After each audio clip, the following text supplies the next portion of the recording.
সরকারি প্রাথমিক বিদ্যালয়ের প্রধান শিক্ষকরা এখনও দশম গ্রেড পাননি।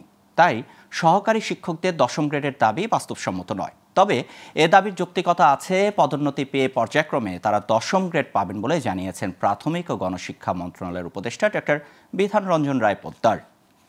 দুপুরে সিলেট বিভাগীয় কমিশনারের কার্যালয়ে মাঠ প্রশাসনের কর্মকর্তাদের সাথে মতবিনিময় সভায় এসব কথা বলেন তিনি। উপদেষ্টা বলেন, দেশে কয়েক বছর ধরে বই উৎসব হচ্ছে। পরিবর্তিত পরিস্থিতির কারণে বই তৈরি ও ছাপাতে কিছুটা দেরি হয়েছে। এছাড়া যে পাণ্ডুলিপি তৈরি করা হয়েছিল তা কিছুটা পরিমার্জন করা হয়েছে। আগামী বছরের জানুয়ারিতেই বিনামূল্যে বই পাবে প্রাথমিকের শিক্ষার্থীরা।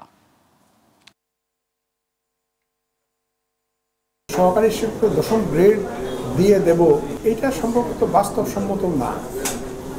যদিও আমি বলবো না প্রস্তাবটা অযৌক্তিক, কারণ তারা এমন দাবি করতে পারে। কিন্তু আমাদের প্রথম টার্গেট থাকবে আমরা যেন আমাদের প্রধান শিক্ষকরা যেন দশম গ্রেড পান।